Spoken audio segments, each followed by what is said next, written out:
late Hiro Matsuda. He just passed away. Right. And this is, Thank you, RF Video and Title Match. This is the Guardian of Chaos YouTube channel with the American Dream. Sit back and relax. Drop an elbow on that like button. Once again, thank you, Title Match and RF. Literally, it's chopping. You reverse and get on the other side, so it's chopping you with the left side. That's great. Oh, wow. We're going to kill him, man. I swear to God. This is part 2. Well, knocked that dog out of him, man. You know, and just started blistering him up, you know. And I don't know if Luga's total, his potential's even ever been reached. You know what I mean? I don't think so. The new character's great. Yeah, and who created it? I mean, I did the video, produced it, directed it. I had some ability to take an idea that Kevin Nash had given me at the time, and that was a nice video. I really enjoyed that. So yeah, I like his character. I think potentially wise, he still could be the man, you know. But who knows if he wants to be the man? So yeah, I like him. I know there was an incident down in Florida. We have a video with Bruiser Brody and we were in a cage. Mm-hmm. Do you know about that? Like what happened in that match? I'm like you. These are stories of it. You know what I mean? And yeah, and that's what guys don't understand, or they do understand. But in the old days, or the days past, there were stubborn people that if you're going to get a job out of somebody and they don't want to do it, you had to fight for your life in there. And so maybe that happened. I don't know. I didn't know what there. All right, let's go back. Well, there's a lot to ask you about Japan, but we'll get back on that. In '88, you left. You went to the World Wrestling Federation. What were the circumstances behind that? Was there tension between you and Ric Flair? Or? No. TBS had like to slap the shit out of the cameraman. Anytime a corporate company comes in, they bring corporate mentality, not knowing anything about the industry at all, except they did numbers. We had moved to Dallas at the time, and in Dallas we had set up office. Jim Crockett came to me one day and he said, they don't want you to book anymore. The corporate, Jim Hurd and these guys that they hired. And, but they want to talk to you about talent, working. Well, I thought it was, I thought it was the king of Sheba at the time. Thing. And Jim Hurd, my attorney, met with him. Now we're an attorney, which I never had at this time and all this stuff. And so we want him to be a heel. And give him this much money in percentage of this town or whatever. So it's good. But I said, the American Dream is I'm not going to do that. I actually said that. And we turned it down. So I said, that's good, then what am I going to do? So Florida Championship Wrestling was dear to my heart.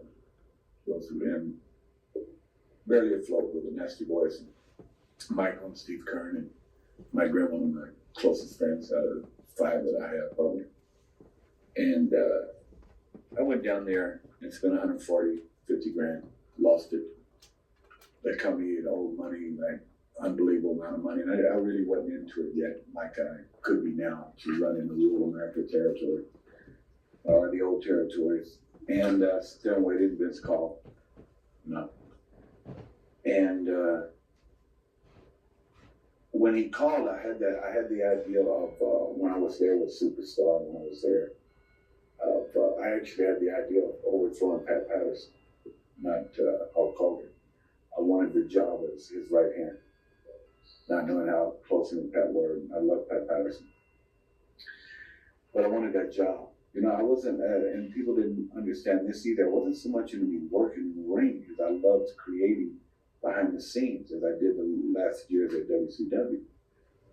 And I wanted that job. And I told him that day, and Vince had people that were very loyal to him. And if he pissed on one, then he pissed him off, and that's the way it should be. But I made no bones about it, straightforward, that I wanted the job as assistant booker to whatever the title was. Right. I wanted that. Okay. So I think I was there, a year and a half or something, maybe at the most. I think that he tested me to see if I could get this gimmick over with Juanita, and I did.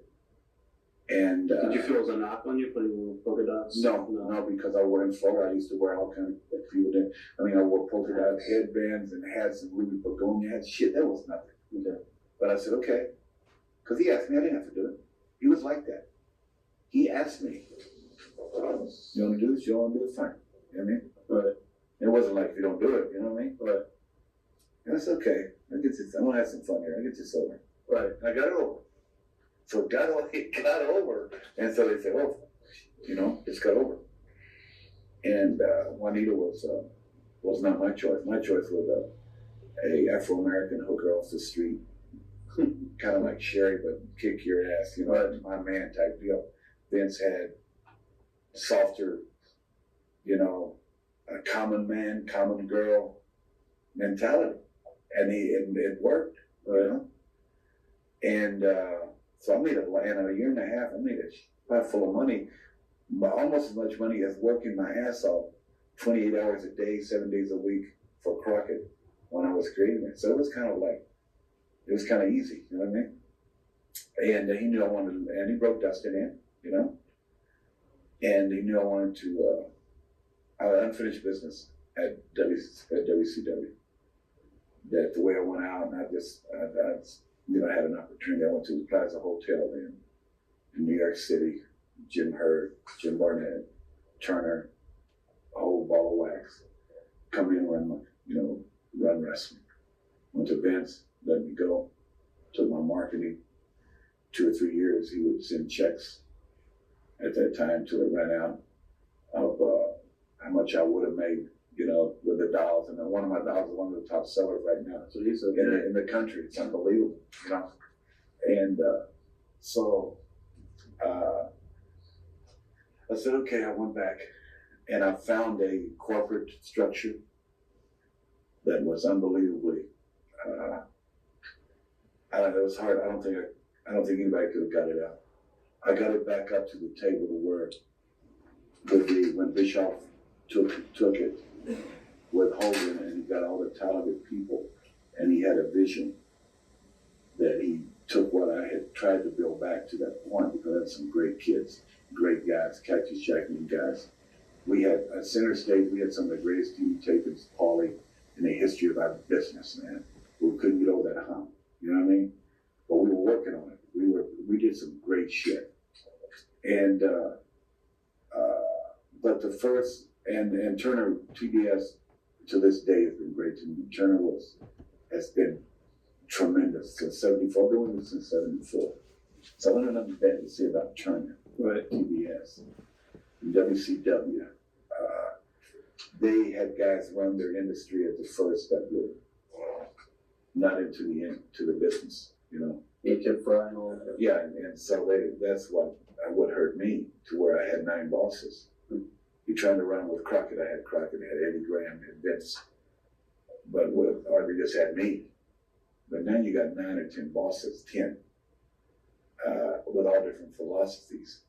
It took a hell of a guy, a hell of a creative person to fight and battle all that all the time. I did. That's why I'm so much at peace right now with myself in this industry. After finally realizing that's not the end. Before I'm too old, I want to do some other things and have some fun, and for real. And that wasn't the end to it. I fought so hard, I didn't want to give it up. It was my baby, and they were killing it, and I didn't want to give it up. And then Eric took it, and it breathed unbelievable life.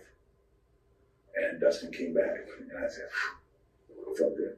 Right. So I just said, it was a therapy. I said, that's it. So we don't agree. You release me, whatever you want to call it, don't make a shit. I think Meltzer put it right. He wasn't fired. Right. He said he didn't want to do the thing with Dustin because it was a serious deal. It was emotional for me. That's true. I don't know where he got it from. But he actually, for once, what I hear, told the truth about what happened. And we went our own ways, and my blessing to them. And they were good to me. So but I feel really at peace with the business right now and looking for a new era, a new step of it. Do you want to talk about Dustin and your relationship with Dustin? Never was around him as a child. Cody, like I had been with Cody. I missed all them times. I didn't want to miss it with Cody. I was on the road 380 days, 429 days a year, whatever the shit was, making my living, busting my ass, divorced, two beautiful children, Kristen and Dustin, that I love so dearly and thought